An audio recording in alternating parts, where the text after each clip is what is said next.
الرحمن الرحیم وبہ نستعین وهو خیر معین وصلی اللہ علی رسول والائمۃ الطیبین الطاہرین اللہم صلی علی محمد وآل محمد۔ کتاب اصول کافی جلد نمبر 1 کی دوسری کتاب فضل العلم کا 7واں باب فقد العلماء۔ اس کی پہلی روایت ہم پڑھیں گے عن ابی عبداللہ علیہ السلام قال ما من احد يموت من المؤمنین احب الى ابلیس من موت فقیہ، کہ اگر مومنین میں سے کوئی بھی مرتا ہے، یعنی کوئی بھی اگر مومنین میں سے مرتا ہے اگر وہ فقیہ ہو تو ابلیس کو زیادہ خوشی ہوتی ہے، کیا بولتے ہیں، مرنے کی۔ ما من احد يموت من المؤمنین احب الى ابلیس من موت فقیہ، مومن کے مرنے پر تو اسے خوشی ہوتی ہے، لیکن اگر ایک فقیہ مومن اس دنیا سے جاتا ہے تو اس سے زیادہ خوشی ہوتی ہے۔ دوسری روایت ہے اذا مات المؤمن الفقیہ، اگر ایک فقیہ مومن اس دنیا سے چلا جائے جو فقاہت رکھتا ہو، ثلم فی الاسلام ثلمۃ، کہ اسلام میں ایسا سوراخ آ جاتا ہے لا یسدها شیء، جسے کوئی بھی چیز پر نہیں کر سکتی۔ تو ایک فقیہ مومن کی آپ دیکھیں کتنی فضیلت ہے۔ ایک عمومی طور پر ایک عام مومن کی فضیلت تو ہے ہی ہے، لیکن اگر فقیہ ہو تو اس کی فضیلت اور بھی زیادہ بڑھ جاتی ہے۔ تیسری روایت ہے سمعت ابا الحسن موسیٰ ابن جعفر علیہ السلام یقول اذا مات المؤمن بکت علیہ الملائکہ، اگر مومن اس دنیا سے چلا جاتا ہے تو ملائکہ گریہ کرتے ہیں۔ وَبِقَاعُ الْأَرْضِ الَّتِي كَانَ يَعْبُدُ عَلَيْهَا يَعْبُدُ اللَّهَ عَلَيْهَا، اور وہ زمین کا ٹکڑا بھی گریہ کرتا ہے کہ جس پر وہ اللہ کی عبادت کیا کرتا تھا۔ تو مومن کے جانے پر ملائکہ بھی گریہ کرتے ہیں، اور وہ زمین کا ٹکڑا کہ جس پر وہ عبادت کیا کرتا تھا وہ بھی گریہ کرتا ہے۔ جید وَأَبْوَابُ السَّمَاءِ الَّتِي كَانَ يُسْعَدُ فِيهَا بِأَعْمَالِهِ، اور وہ آسمان کے دروازے کہ جہاں سے اس کے اعمال داخل ہوا کرتے تھے وہ بھی گریہ کرتے ہیں۔ وَثُلِمَ فِي الْإِسْلَامِ ثُلْمَةٌ لَا يَسُدُّهَا شَيْءٌ، اور اسلام میں ایسا دڑاڑ پیدا ہو جاتا ہے یا ایسا سوراخ رونما ہو جاتا ہے کہ جسے کوئی بھی چیز پر نہیں کر سکتی۔ کیوں؟ اب آپ کہیں گے کہ ایک عام مومن، نہ ایک عام مومن کی بات نہیں ہو رہی ہے، لِأَنَّ الْمُؤْمِنِينَ فُقَهَاء، کیونکہ مومنین کون ہے؟ فقہا ہے۔ دیکھ رہے ہیں سب، یعنی یہاں یہ جو روایت ہے، یہ جو فضیلت ہے کہ ملائکہ بھی گریہ کرتے ہیں، زمین کا ٹکڑا بھی گریہ کرتا ہے، وہ آسمان کا دروازہ بھی گریہ کرتا ہے کہ جہاں سے اس کے اعمال آسمان میں داخل ہوا کرتے تھے، اور اسلام میں ایسی دڑاڑ پیدا ہو جاتی ہے جو جسے کوئی بھی چیز پر نہیں کر سکتی۔ صحیح ہے، اور وہ کون سے مومنین ہیں؟ فقہا ہے۔ حصون الاسلام، کہ مومنین جو فقہا ہوتے ہیں وہ اسلام کے قلعے کی مانند ہوتے ہیں۔ کحسن سور المدینۃ لہا، جیسے کہ ایک شہر کا قلعہ کہ جو شہر کی دیوار کا کام کرتا ہو، یعنی دیوار کی جیسے شہر کی حفاظت کرنے کے لیے ایک شہر کے باہر ایک قلعہ بنایا جاتا ہے، ایک پچھلے زمانے میں بنایا جاتا تھا، ایک قلعہ بناتے تھے اور شہر پیچھے ہوتا تھا، اور یہ جو قلعہ ہوتا تھا شہر کی دیوار کا کام کرتا تھا، شہر کو مصیبتوں سے، حملوں سے بچاتا تھا۔ اسی طرح سے ایک مومن فقیہ جو ہوتا ہے وہ اسلام کے لیے قلعے کی مانند ہوتا ہے، وہ اسلام میں جو مشکلات اور بدعتیں اور جو برائیاں پیدا ہو رہی ہوتی ہیں اسے روکتا ہے اپنی فقاہت سے۔ چوتھی روایت بھی جو ہے وہ پچھلی روایت کی طرح ہی ہے، پانچویں روایت کی طرف آئیں گے۔ قال ابو عبداللہ علیہ السلام ان ابی کان یقول، دیکھیں کان یقول کہ میرے والد گرامی کہا کرتے تھے، تو ذرا اس کو آپ ہائی لائٹ کیجئے گا ان روایتوں کو، کہ جس میں امام جو ہے وہ کہا کرتے تھے، یعنی ایک دفعہ نہیں کہی یہ بات، کسی نے سوال کیا تو جواب نہیں دیا، بلکہ نارملی یہ بات جو ہے وہ کیا کرتے تھے۔ ان ابی کان یقول، میرے والد گرامی یہ کہا کرتے تھے۔ اب دیکھیں ہم بھی بعض باتیں بار بار کہتے ہیں، ہے کہ نہیں آگا صاحب؟ وہ کون سی بات ہوتی ہے جو ہمیں بہت زیادہ عزیز ہوتی ہے تو ہم بار بار کہتے ہیں۔ آپ مثلا بعض اوقات آپ اتنی بار کہتے ہیں کہ جو آپ سے متعلق اشخاص ہوتے کہتے ہیں آپ یہ بات کتنی دفعہ کہیں گے، ہے کہ نہیں؟ آپ نے پہلے بھی کہی، اب بھی کہی، بعد میں بھی کہی، تو آپ کہیں گے کہ چونکہ یہ بات بہت زیادہ امپورٹنٹ ہے اس لیے بار بار میں دہراتا ہوں اس بات کو، سمجھ رہے ہیں؟ تو اسی لیے اگر امام بھی ایک بات کو بار بار کہہ رہے ہیں تو اس کا مطلب یہ کہ اس بات میں کوئی نہ کوئی گہرائی پوشیدہ ہے۔ ان اللہ عز وجل لا يقبض العلم بعد ما يهبطه، کہ پروردگار عالم علم کو اتارنے کے بعد دوبارہ سے اسے اپنے قبضے میں نہیں لیتا۔ خدا نے علم اتارا ہے تو خدا قبضے میں نہیں لیتا علم۔ ولیکن یموت العالم فیذهب بما يعلم، لیکن جب عالم اس دنیا سے جاتا ہے تو اس کے ساتھ اس کا علم بھی چلا جاتا ہے۔ صحیح ہے نا آگے صاحب؟ فتلیہم الجفات، اور پھر اس کے بعد جاہل اور ناسمجھ لوگ اس کی جگہ پر آ جاتے ہیں۔ فیضلون ویضلون، وہ خود بھی گمراہ ہوتے ہیں اور دوسروں کو بھی گمراہی میں ڈال دیتے ہیں۔ ولا خیر فی شیء لیس له اصل، کوئی اس چیز میں کوئی بھی خیر نہیں ہے جس کی بنیاد نہ ہو۔ اب یہ قاعدہ کلی ہے، اسے آپ اپنی پریکٹیکل لائف میں بھی لا سکتے ہیں۔ کوئی بھی چیز آپ نے کرنی ہے، آپ دیکھیں کہ اس کی بنیاد کیا ہے۔ اگر اس کی بنیاد اچھی ہے، محکم ہے، تو اس کا مطلب اس چیز میں بھلائی ہے، اب یہ چیز جو ہے وہ کر سکتے ہیں۔ چھٹی روایت ہے، کان علی بن الحسین علیہ السلام یقول انہ یسخی نفسی فی سرعت الموت والقتل فینا قول اللہ تعالی، کہ ہمیں اللہ کا یہ جو قول ہے ہمیں تیار کرتا ہے، ہمیں آمادہ کرتا ہے کہ بہت جلد ہم یا تو مر جائیں گے یا ہمارا قتل ہو جائے گا۔ کون سا قول؟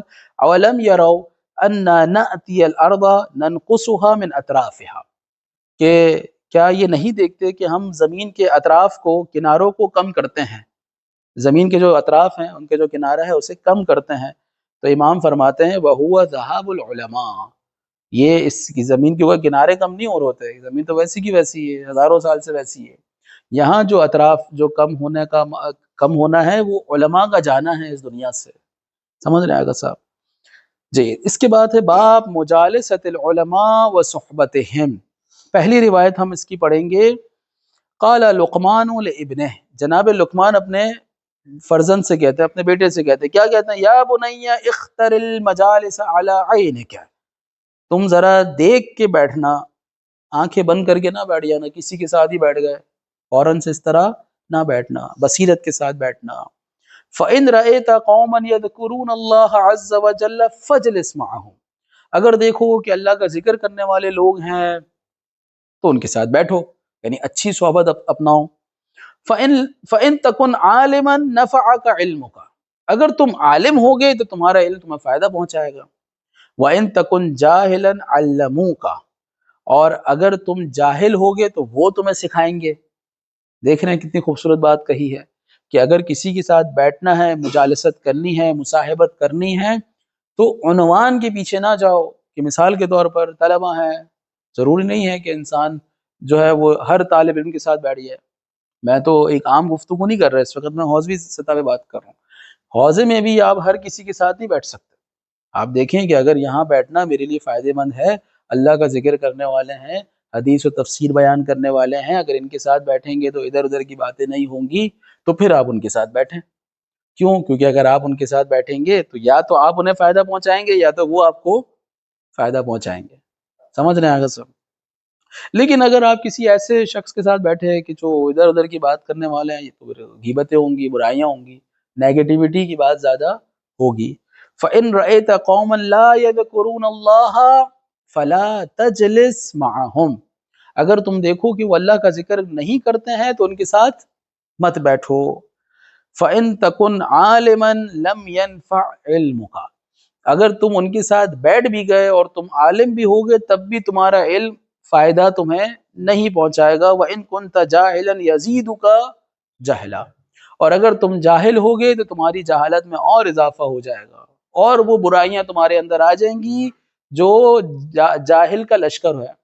آپ نے یاد ہے جاہل کے لشکر ہے، اس میں کتنی ساری برائیاں ہیں، غیبت، بہتان، فلاں فلاں فلاں، ان میں سے کچھ نہ کچھ برائیاں تم ان کے ساتھ جب اٹھو گے تو لے کے اٹھو گے۔ وَلَعَلَّ اللَّهَ أَن يُذِلَّهُمْ بِعُقُوبَةٍ فَيَعُمَّكَ مَعَهُمْ، ہو سکتا ہے کہ اس محفل میں کوئی ایسی حرکت ہو جائے کہ خدا ان پر عذاب نازل کرے، عقوبت نازل کرے، اور تم پر بھی جو ہے وہ عقوبت شامل حال ہو جائے، تو بہتر ہے کہ ایسی محفل میں نہ بیٹھا جائے۔ جی، اذا جاء عذاب اللہ فیعم الجمیع، اگر خدا کا عذاب آتا ہے تو سب کے لیے آتا ہے، پھر اچھا برا سب جو ہے اس میں پس جاتے ہیں۔ دوسری روایت ہے محادثۃ العالم علی المزابیل، بڑی خوبصورت روایت، یعنی یہ روایت اس کو آپ یاد کریں تو بہت اچھا ہے کہ عالم کے ساتھ کوڑے کرکٹ والی جگہ پر بیٹھ کر بات کرنا، گفتگو کرنا، خیر من محادثۃ الجاہل علی الزرابیل، زرابی پہ یعنی قالین پر اچھی جگہ پر جاہل کے ساتھ گفتگو کرنے سے بہتر ہے۔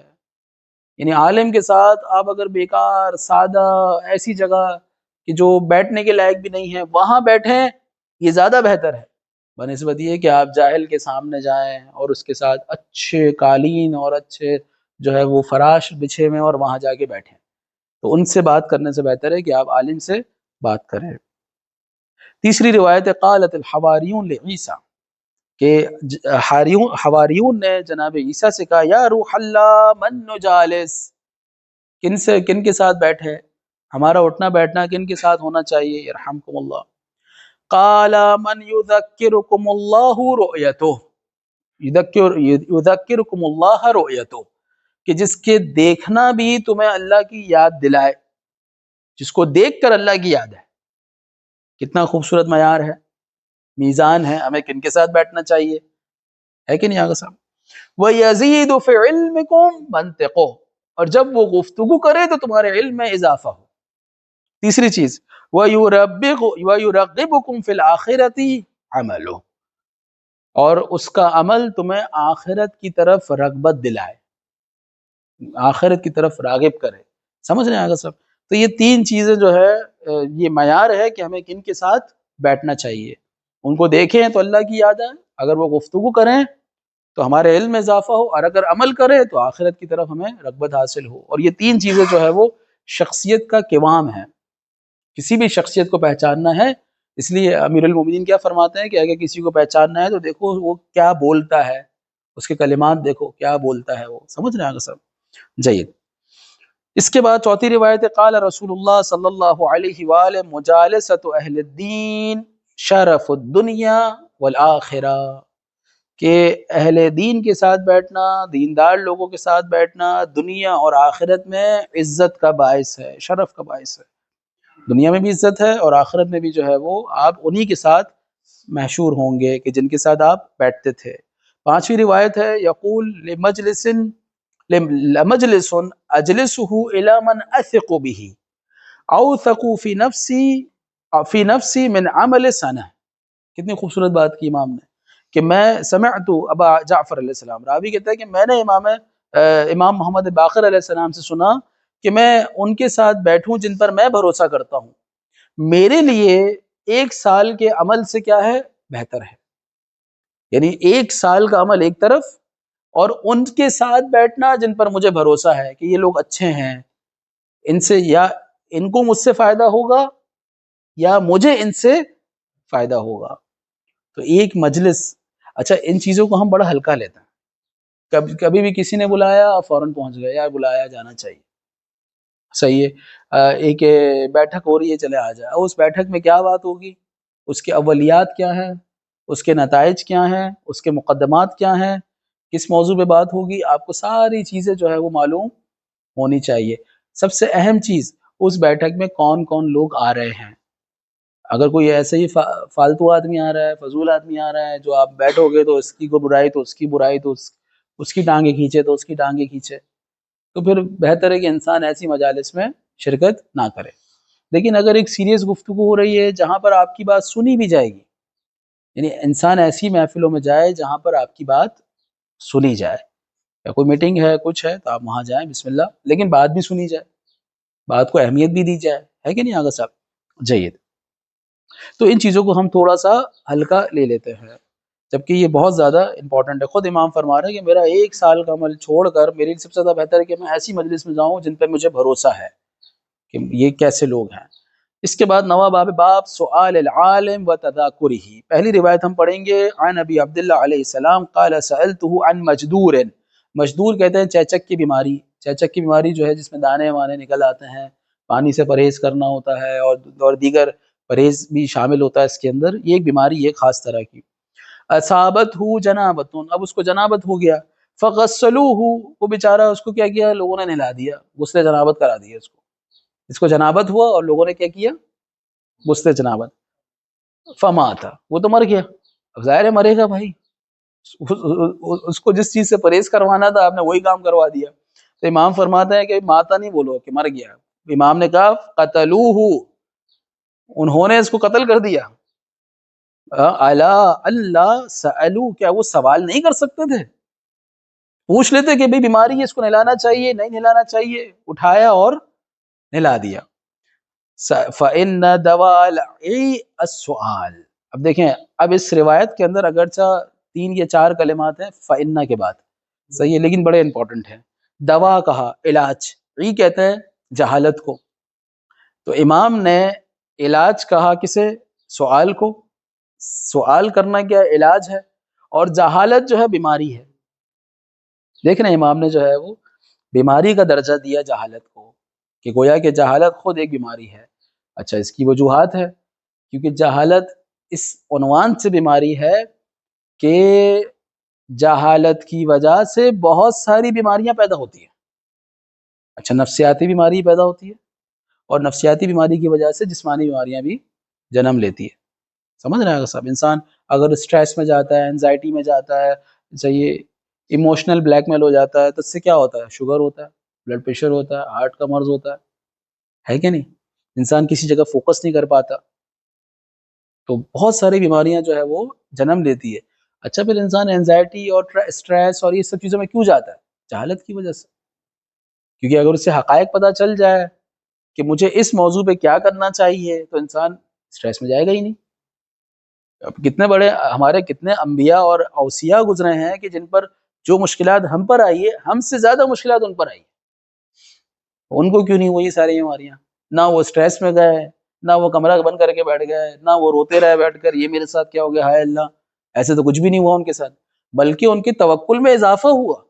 جناب ایوب علیہ السلام کا واقعہ آپ لوگ کے سامنے، جنہیں یعنی سید الصابرین بھی کہا جاتا ہے، صبر کرنے والوں کے سردار، صحیح ہے، جسم پر کیڑے پڑ گئے، ایک امیر ترین آدمی تھے، اپنے زمانے کے امیر انسان تھے، زمینیں تھی، اولادیں تھی، گھر تھا، سب کچھ تھا ان کے پاس، سب چلائی، اب اگر ان کی جگہ کوئی اور ہوتا وہ تو مر جاتا، برداشت نہیں کر پاتا، لیکن جناب ایوب کو دیکھیں وہ ہر حال میں اللہ کا شکر ادا کرتا، یہ علم ہے۔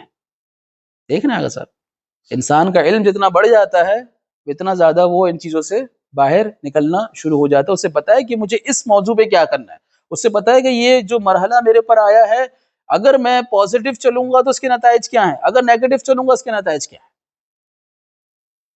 کیونکہ دیکھیں اگر مشکلات میرے اوپر آئی ہیں، اب میرے سامنے 2 اختیار ہیں، مشکلات تو آئی ہے، اگر ایک عالم ہوگا، اگر سمجھدار ہوگا، صحیح ہے، وہ بولے گا مشکلات تو آئی ہے، میں اس سے نکل تو سکتا نہیں ہوں، اب یا تو میں پازیٹیو میں چلوں، میں اللہ کا شکر ادا کروں کہ پروردگار تو نے مجھے اس سے بڑی مشکل میں مبتلا نہیں کیا، صحیح ہے، یا تو پھر میں جو ہے وہ شکوے شکایت شروع کر دوں، اس کے پاس گیا دیکھو یار میرے حالات کیسے ہو گئے، اس کے پاس گیا میرے حالات، میں اس کے پاس گیا، سمجھ رہے ہیں۔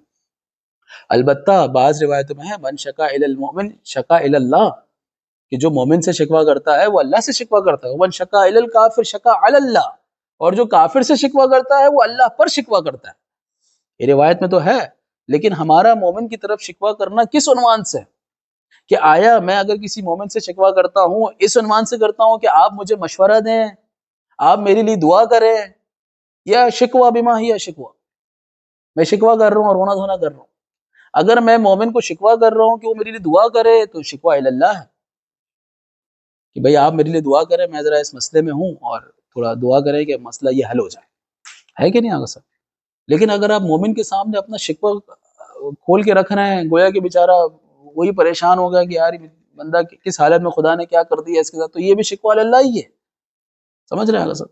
تو کہنے کا مقصد یہ ہے کہ ایک عالم آدمی وہ جانتا ہے کہ یہ جو مسئلہ میرے سامنے آیا ہے اس کو ٹیکل کیسے کرنا ہے، آیا میں اس کو ٹیکل کروں شکوے شکایت سے تو یہ بھی ایک رستہ ہے، یا اس کو ٹیکل کروں شکر و امتنان سے، کہ اللہ کا شکر ہے کہ میں اس سے بڑی مصیبت میں نہیں پھنسا۔ ایک عالم دین کے پاس، بہت بڑے عالم دین، مرجع میرے ذہن میں ان کا نام ابھی اس وقت سبحان اللہ آ نہیں رہا، ایک سید الحکیم، مرحوم آیت اللہ سید الحکیم کے سامنے میرے دوست ایک عراقی میرے دوست ہیں، بزرگ ہیں، اب ان کی ایج 60 سال سے بھی زیادہ ہے، دوست نہیں ہیں مجھ سے بزرگ ہیں وہ، اگرچہ ہم نے ساتھ مباحثہ کیا ہے، لیکن یہ کہ ان کا جو بیٹا ہے وہ میرے برابر ہے، تو میں ان کے بیٹوں کی طرح ہوں، البتہ کہ مقدمات سے لے کے کفایہ مقاصد تک ہم نے ساتھ مباحثہ کیا۔ تو مجھے اپنا واقعہ سنا رہے تھے، کہہ رہے تھے کہ میں بڑا پریشان ہو گیا کسی سے، اپنے خاندان میں کسی سے بڑا پریشان ہو گیا، میں چلا گیا سماعت السید کے پاس، میں نے جا کے ان کے سامنے رکھ دیا کہ میں بڑا پریشان ہوں، آپ کوئی اس کا حل نکالیے، کوئی دعا بتائیے کچھ۔ تو سماعت السید نے بولا کہ تم کیا یہ چاہتے ہو خدا تمہیں اس مشکل سے نکال کے اس سے بڑی مشکل میں ڈال دے؟ کہا نہیں۔ تو کہا بس جس میں ہو اس پہ راضی رہو، کہ ہو سکتا ہے کہ اگر یہ مشکل چلی جائے تو اس سے بڑی کوئی مشکل تمہارے اوپر آ جائے، اور ہو سکتا ہے کہ بڑی مشکل سے بچانے لیے خدا نے تمہیں اس مشکل میں مبتلا کیا، تو بہتر ہے اللہ کا شکر ادا کرو، صحیح ہے، اور 2-3 اعمال بتایا کہ وہ عمل انجام دو، انشاءاللہ سب خیریت ہو جائے گی۔ تو کہنے کا مقصد یہ کہ ہم جس مشکل میں پھنسے ہیں، ہو سکتا ہے کہ اس سے بڑی مشکل ہو جس میں ہم پھنس سکتے تھے، جس میں ہم نہیں پھنسے۔ علی کل تو جو ہے فإن دواء العی السؤال۔ اس کے بعد ہے دوسری روایت، قال ابو عبداللہ علیہ السلام لحمران بن اعین فی شیء سألہ، صحیح ہے، امام نے کیا فرمایا، انما یہلک الناس لانہم لا یسألون، کہ لوگ ہلاک ہو جاتے ہیں، گمراہ، اچھا ہلاک میں جو ہے آپ دونوں معنی لے سکتے ہیں، جسمانی ہلاکت اور روحانی ہلاکت، صحیح ہے، دنیاوی اعتبار سے بھی ہلاک اور دینی اعتبار سے بھی ہلاک، لیش لانہم لا یسألون، کیونکہ وہ سوال نہیں کرتا۔ کوئی فقہی مسئلہ پیش آتا ہے، ارے کچھ نہیں ہوتا کر لیتا ہے، وہ پوری زندگی ایک بندے نے نماز پڑھی آگا اور پتہ چلا کہ نماز کا جو غسل جنابت تھا وہی بادل تھا، اب بتائیے کیا ہوگا اس کا؟ پوچھ لیتے ہیں۔ آپ جس علاقے میں رہتے ہیں، یعنی یہ واقعہ خود میرے سامنے بھی پیش آیا، پوری زندگی 50-60 سال، 60 سال ہو گئے، نماز پڑھی ہے اور پتہ چلا کہ غسل جنابت ہی صحیح نہیں تھا، اب کیا ہوگا بھائی؟ 60 سال کی نمازیں پڑھنے بیٹھو، آسان ہے؟ تو ہلاکت ہے یہ، صحیح۔ اسی طرح اب بیچارے مریض تھا، چیچک کی بیماری ہے، منع ہے، نہیں پانی سے دور رکھنا ہے، اس کو اٹھا کے پانی میں ڈال دیا، کیوں؟ کیونکہ پوچھا نہیں، سوال نہیں کیا، وہ بھی مر گیا۔ تو کہنے کا مقصد یہ کہ انسان کی ہلاکت چاہے دینی اعتبار سے ہو یا دنیاوی اعتبار سے ہو، صرف اس وجہ سے کہ وہ سوال نہیں کرتا۔ تیسری روایت ہے، ان هذا العلم علیہ قفل ومفتاحہ المسألہ، کہ یہ جو علم ہے اس کے اوپر تالا لگا ہوا ہے، اس کی جو چابی ہے، کنجی ہے، وہ کیا ہے؟ سوال کرنا ہے۔ لا یسع الناس حتی یسألوا، لوگوں کے لیے جائز نہیں ہے، کوئی وسعت نہیں ہے، کوئی پیسج نہیں ہے کہ وہ سوال نہ کرے، نہ یہاں تک کہ کیا کرے؟ سوال کرے۔ ایسا نہیں کوئی کہے کہ نہیں میں سوال نہیں کروں گا تو بچ جاؤں گا، یہ نظریہ ہمارا نہیں ہے کہ جہالت میں رہو، یہ جہالت کو پروموٹ کرنے والی بات ہے، تمہیں مسئلہ شرعی نہیں پتا لہذا تم کیا ہو؟ معاف ہے تمہارے اوپر۔ اچھا یہ بڑی مشہور ہے ہمارے یہاں یہ بات، کیونکہ ظاہر ہے ایک بہت بڑا طبقہ جو ہے وہ اس بات کو مانتا ہے، تو ہمارے یہاں بھی کچھ چیزیں رائج ہو چکی ہیں، سمجھ رہے ہیں کہ جب تک نہیں جانتے یار جیو، اب جان جاؤ گے تو کرنا پڑے گا، تو یہ جہالت کو پروموٹ کرتا ہے۔ اسلام جہالت کو پروموٹ نہیں کرتا، اسلام علم کو پروموٹ کرتا ہے، سمجھ رہے ہیں اگر سر؟ اگر نہیں جانتے تو جانو۔ اب روایت میں کیا ہے کہ لا یسع الناس حتی یسألوا، لوگوں کے لیے جائز نہیں ہے یہاں تک کہ وہ سوال کریں، وَيَتَفَقَّهُوا، صرف سوال نہ کرے بلکہ سمجھیں کہ تمہارا فریضہ کیا ہے، وَيَعْرِفُ إِمَامَهُمْ، اور اپنے امام کو جان لیں کہ تمہارے زمانے کا امام کون ہے، وَيَسَعْهُمْ، اب ان کے لیے کیا جائز ہے، ان کے لیے کیا وسعت ہے، کیا مجال ہے ان کے لیے، وہ یہ ہے کہ أَن يَأْخُذَ بِمَا يَقُولُ، کہ امام جو کہہ رہا ہے اسے لے لیں، وَإِن كَانَ تَقِيَّةً، اگرچہ امام تقیتاً ہی کیوں نہ کہے۔ اب کچھ باتیں امام نے تقیتاً کہی ہے، ہمیں نہیں معلوم، ہم ان باتوں پر عمل کر رہے ہیں جبکہ امام نے تقیتاً کہی ہے، لیکن ہمارے لیے جائز ہے، کوئی مسئلہ نہیں ہے، سمجھ رہے ہیں؟ پانچویں روایت ہے، اف لرجل لا يفرغ نفسه في كل جمعہ، یعنی اف ہے اس شخص کے لیے کہ جو ہفتے میں ایک دن بھی اپنے آپ کو فارغ نہیں کر رہا، کس لیے؟ لامر دین ہے، کہ دینی امر کو حاصل کر سکے، ہاں، فیتعاہدہ ویسأل عن دینہ، ایک دن لے، یعنی ہفتے میں ایک دن نکالے۔ اب یہ روایت جو ہے وہ ایک عام لوگوں کے لیے ہے، ہم طالب حوزہ تو روز ہی دین کا علم حاصل کر رہے ہوتے ہیں، ایک عام آدمی کے لیے بھی ضروری ہے کہ ہفتے میں ایک دن، ایٹ لیسٹ ایک دن، صحیح ہے. اب تو آج کل 2 دن ہو گئے نا چھٹیاں، ہفتہ اتوار 3 دن ہو گئی، جمعہ بھی چھٹی ہو گئی. دنیا آگے بڑھ رہی ہے. اب یہ 4 دن چھٹی تو نہیں ہو جائے گی 4-5 سال بعد؟ یہ کام سے ہی گئے، بس سیلری آئے گی ہے گھر میں کام کریں. اللہ کل، اب تو ماشاءاللہ 3 دن چھٹی ہو گئی ہے.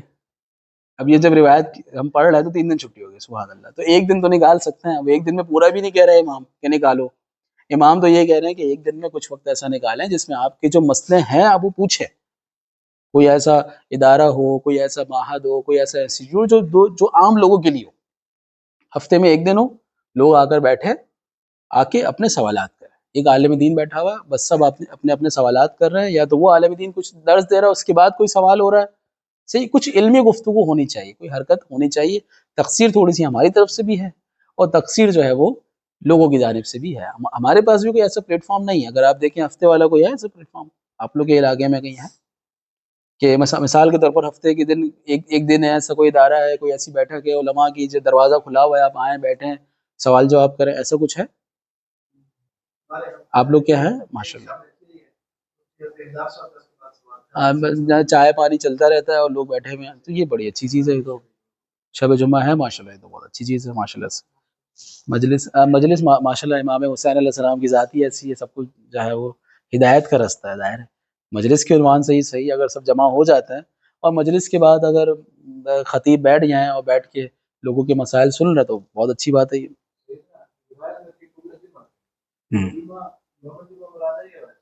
نہیں، ہفتے میں ایک دن، فی کل جمعہ سے مراد یہ نہیں کہ ہر جمعے کے دن، یعنی ہر ہفتے میں ایک دن. ابھی بعض روایتیں جو ہے اس کی جو ہے وہ شرح کرتی ہے، تفسیر کرتی ہے کہ لفظ جمعہ تو استعمال ہوا ہے، لیکن اسے نا یار جمعہ آئے ہوئے جمعہ 8 دن نہیں ہوا، تو جمعہ تو 2 دن ہوتا ہے، 8 دن تو نہیں ہوتا.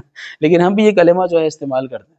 تو ہر جمعے جو ہے وہ ہر جمعے ہمیں یہ کام کرنا چاہیے، لیکن ہفتے میں ایک دفعہ یہ کام ایٹ لیسٹ ہمیں کرنا چاہیے. یعنی بعض کلمات ایسے ہوتے ہیں جسے ہم استعمال کرتے ہیں کہ زندگی میں ایک دفعہ یہ کام ایٹ لیسٹ ہونا چاہیے. کچھ اعمال ایسے ہیں جیسے زیارت امام حسین کے حوالے سے کہ وہ جو ہے ہفتے میں ایک دن کرنی چاہیے، پھر کہا کہ مہینے میں ایک دن کرنی چاہیے. جو نہیں کر سکتا ایٹ لیسٹ سال میں جو ہے وہ ایک دفعہ کرے، جو نہیں کر سکتا زندگی میں ایک دفعہ ضرور امام حسین کی زیارت کرے.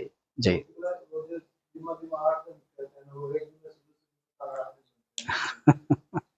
ہاں وہی، اس لیے جمعے کا کلمہ جو استعمال ہوتا ہے وہ ہفتے کے لیے نارملی. آپ دوسری روایتوں کو رجوع کریں گے تو اس میں باقاعدہ فی کل اسبوع کلمہ اسبوع استعمال ہوا ہے. ان روایتوں کو دیکھتے ہوئے میں نے اس روایت کی شرح ہفتے والی کی ہے. احسنت، جزاکم اللہ. ان اللہ عز وجل یقول تذاکر العلم بین عبادی بما تحیا علیہ القلوب المیتۃ اذا هم انتہوا فیہ الی امری، کہ لوگوں کا علمی گفتگو کرنا، میرے بندوں کے درمیان علمی گفتگو ہونا، وہ مرے ہوئے دلوں کو زندہ کر دیتا ہے. جو مرے ہوئے دل ہوتے ہیں، مردہ دل ہوتے ہیں، سخت دل ہوتے ہیں، ان کو زندہ کر دیتا ہے. کب؟ اذا هم انتہوا فیہ الی امری، کہ جب وہ مجھ تک پہنچے. یعنی محفل ایسی ہو کہ جس کی ابتدا بھی خدا سے ہو اور انتہا بھی خدا پر ہو. یعنی انسان معرفی گفتگو کرے، معرفی محفل ہو. ایسی محفل نہ ہو کہ جس میں اگر انسان اٹھے تو بغض اور نفرت اور کینہ لے کے اٹھے، بلکہ اگر اٹھ رہا ہے تو محبت سمیٹ کے اٹھے، اللہ کی طرف بلاتا ہوا اٹھے. ساتھی روایت رحم اللہ عبدا احیا علم، کہ اللہ کا رحم ہو اس پر کہ جو علم کو زندہ کرے. ما احیا ہو، وہ زندہ کرنا کیسے ہے علم کو؟ قال ان یذاکر به اہل الدین و اہل الورع، کہ اس کو ذکر کرے، اس کو بیان کرے اہل دین اور اہل ورع کے ساتھ. جید. اسی طرح بعض روایتیں رحم اللہ من احیا امرنا، کہ بعض روایتوں میں یہ کہ خدا اس پر رحمت نازل کرے کہ جو ہمارے امر کو زندہ کر رہا ہے. امام کیف یحیی امرکم، آپ کا امر کیسے زندہ ہوگا؟ قال یتعلم علومنا فیعلمها للناس، ہمارے علوم کو سیکھے اور اسے لوگوں تک پہنچائے. سمجھ رہے ہیں آگے سب؟ اس کے بعد 8ویں روایت ہے قال رسول اللہ صلی اللہ علیہ وآلہ تذاکروا وتلاقوا. بڑی امپورٹنٹ روایت ہے، اور یہ جو روایتیں ہیں آپ سمجھیں کہ اس پر بھی، اس کی ذیل میں بھی پتہ نہیں 20 روایتیں ہیں. امام نے بہت زیادہ تاکید کی ہے کہ جو مومنین ہیں آپس میں گفتگو کریں، آپس میں ملاقات کریں. وَتَحَدَّثُوا، اور حدیث بیان کرو. اچھا اس کا ایک ترجمہ آپ یہ کریں کہ ملاقات کرو اور بات چیت کرو، صحیح نا، لیکن اس روایت میں ترجمہ کیا کر رہا ہوں کہ حدیثیں بیان کرو. کیوں؟ امام فرماتے ہیں فَإِنَّ الْحَدِيثَ جِلَاءٌ لِلْقُلُوبِ، کہ جو ہماری حدیثیں ہیں وہ دلوں کو جلا بخشتی ہے، دلوں پر سے زنگ ہٹا دیتی ہے، دلوں پر سے گندگی ہٹا دیتی ہے، دلوں پر جو رسوائی ہے، جو ذلت ہے، جو گمراہی ہے، اسے ہٹا دے، اسے جلا بخشتی ہے، یعنی دوبارہ سے دلوں کو زندہ کر دیتی ہے. ان القلوب لترن کما یرین السیف، کہ دلوں پر بھی اس طرح سے زنگ لگ جاتا ہے جس طرح ایک تلوار پر زنگ لگ جاتا ہے. جلاؤها الحدیث، تو دلوں کو اگر زندہ کرنا ہے تو اسے کس طرح کرنا ہوگا؟ احادیث کے ذریعے سے. اور آپ خود دیکھیں جن محفل میں اہل بیت علیہ السلام کا ذکر ہوتا ہے اس محفل کی روحانیت اور رونق کی بات ہی کچھ اور ہوتی ہے کہ نہیں؟ آگے سر نوی روایت ہے سمعت ابا جعفر علیہ السلام یقول تذاکر العلم ودراست، دراست کیا ہے کہ علم کا ذکر کرنا، ایک دوسرے کو یاد دہان کروانا، ودراست صلاۃ حسنہ، اور پڑھنا خود ایک مستحب نماز ہے. دیکھیں یعنی جو علم ہم حاصل کر رہے ہیں یہ گویا کہ ہم مستحب نماز جو ہے مسلسل ادا کر رہے ہیں. باب بدل العلم، پہلی روایت ہم اس کی پڑھیں گے. عن ابی عبداللہ علیہ السلام قال قرأت فی کتاب علی ان اللہ لم یأخذ علی الجہال احدا بطلب العلم حتی اخذ علی العلماء احدا ببدل العلم الجہال. خدا نے پہلے علماء سے وعدہ لیا، عہد و پیمان لیا کہ آپ نے اپنا علم دینا ہے، اور پھر جوہلا سے عہد و پیمان لیا کہ آپ نے علم حاصل کرنا ہے. سمجھ رہے؟ یعنی پہلا قدم علماء کا ہے. یعنی ہمیں جو منہج مل رہا ہے وہ یہ کہ پہلا قدم آپ نے اٹھانا ہے. انتظار نہیں کریں کہ لوگ آئیں گے، لوگ جو ہے مجھ سے پوچھیں گے دین میں کوئی ایکشن لوں گا. نہ ہم نے آگے بڑھ کے جو ہے اپنے گاؤں میں اپنے شہر میں جا کے ہم نے خود کوئی اقدام ایسا اٹھانا ہے جس سے لوگ آنا شروع ہو جائیں.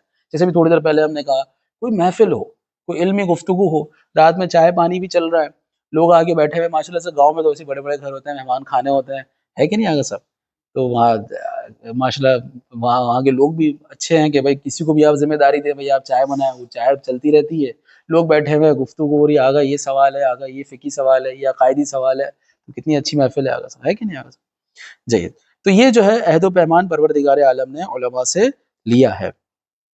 ہاں لأن العلم کان قبل الجہل، کیونکہ علم پہلے ہے اور جہل بعد میں ہے. یعنی عدم العلم جہل ہے، اصل کیا ہے؟ علم ہے. سمجھ رہے ہیں سب. دوسری روایت عن ابی عبداللہ علیہ السلام فی هذه الآیہ لا تسعر خدک للناس، یعنی قال لیکن الناس عندک فی العلم سوا، یہ سب کے سب علم کے معاملے میں کیا ہوں؟ تمہارے درمیان برابر ہوں. اس کے بعد والی روایت ہے زکوٰۃ العلم ان تعلمہ عباد اللہ، یہ بات تعلیم کی ہو رہی ہے کہ آپ نے علم دینا ہے، سب کو دیں. صحیح نا آگا صاحب؟ یعنی کسی کو زیادہ دیں کسی کو کم دیں، نہیں، آپ یہ نہ سوچیں کہ یہ میرا بندہ ہے تو مجھے اس کو زیادہ علم دینا ہے، مجھے اس کو زیادہ سمجھانا ہے، جو میرا بندہ نہیں ہے کوئی ضرورت نہیں، کیا ضرورت ہے تھکنے کی. اس لیے میں کہتا ہوں کہ آپ جب عالم دین ہے تو کسی خاص منطقے کے لیے عالم دین نہیں ہے. اگر آپ عالم دین ہے تو مذہب کے لیے عالم دین ہے، اور پھر آپ کا دل ہر جگہ ایسے ہی درد میں آئے گا جیسے آپ کے اپنے علاقے میں اگر کوئی حادثہ رونما ہوتا ہے، ایسے انسان کو درد ہوتا ہے کہ یار میرے علاقے کے یہ حالات ہیں. تو آپ کا درد اسی طرح ہونا چاہیے کہ اس وقت شیعوں کے حالات کیسے چل رہے ہیں پوری دنیا کے اندر، خصوصاً جہالت جو ہے ہمارے شیعوں کے درمیان بڑھتی جا رہی ہے. کیوں؟ کیونکہ علم کم ہوتا جا رہا ہے جماعت. تو اس لیے کہا کہ آپ کے نزدیک جو ہے وہ تمام لوگ برابر ہونے چاہیے تعلیم کے اعتبار سے. یا بنی اسرائیل، اے بنی اسرائیل، جناب عیسیٰ ابن مریم نے بنی اسرائیل سے کہا، کیا کہا؟ یا بنی اسرائیل لا تحدثوا الجہال بالحکمت، جاہلوں سے حکمت والی گفتگو مت کرو. فتظلمها، تم حکمت پر ظلم کر رہے ہو. کیا مطلب ہے؟ حکمت کو اس جگہ نہیں رکھ رہے جہاں اسے رکھنا چاہیے. صحیح ہے. ولا تمنعها اہلها فتظلمهم، اور ان کے اہل یعنی جو حکیم ہیں، جو حکمت والے ہیں، جو حکمت کو قبول کر سکتے ہیں، ان سے حکمتوں کو نہ روکو، ان کے سامنے حکمتیں بیان کرو. اگر نہیں کرو گے تو تم ان پر ظلم کر رہے ہو، کیونکہ تم ان کے سامنے حکمتیں نہیں رکھ رہے جبکہ تمہیں ان کے سامنے حکمت رکھنی چاہیے ہے. انشاءاللہ باب النہی عن القول بغیر علم یاتی غدا والحمد للہ رب العالمین.